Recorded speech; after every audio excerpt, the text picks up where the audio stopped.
38வது நாள் பிரம்ம முகூர்த்த பூஜை. இன்றைக்கி தேர்ஸ்டே மார்னிங் நல்லபடியாக விளக்கேற்றி சூப்பராக சாமி கும்பிட்டாச்சு.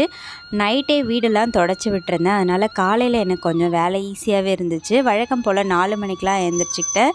குளித்து ரெஃப்ரெஷ் ஆகி வந்துட்டு வாசலில் சின்னதாக ஒரு கோலம் போட்டுட்டேன். பூஜை ரூமில் பூவெல்லாம் மாற்றி வச்சுட்டு பஞ்சபாத்திரத்தில் தண்ணியும் பிரசாதமும் மாற்றி வச்சுட்டு இன்றைக்கி விளக்கேற்றி நல்லபடியாக பிரம்ம முகூர்த்த பூஜை பண்ணியாச்சு. இன்றைக்கி பூஜையில் சரவணன்னு ஒரு பிரதருக்காகவும் சேர்த்து ப்ரே பண்ணிக்கிட்டேன். அவர் ஃபாரின் ஜாபுக்கு ரொம்பவே ட்ரை பண்ணிகிட்ருக்கிறதாவும் எனக்காக கிடைக்கணும்னு ப்ரே பண்ணிக்கங்கன்னு கமெண்ட் பண்ணியிருந்தாங்க. அதுக்காகவும் சேர்த்து ப்ரே பண்ணிக்கிட்டேன். இந்த மாதிரி ஒருத்தருக்காக இன்னொருத்தவங்க ப்ரே பண்ணிக்கும் போது அதுக்கான பலன் நிச்சயமாகவும் சீக்கிரமாகவும் கிடைக்கும்னு நான் கேள்விப்பட்டிருக்கேன். அதனால தான் நான் ப்ரே பண்ணிக்கிறேன். நீங்களும் உங்களோட விஷஸை கமெண்ட்டில் சொல்லுங்கள். என்ன மாதிரி நீங்கள் யாரெல்லாம் பிரம்ம முகூர்த்த தீபம் ஏற்றிட்டுருக்கீங்கன்னு எத்தனாவது நாள்னு மறக்காமல் கமெண்ட்டில் சொல்லுங்கள். தேங்க்யூ.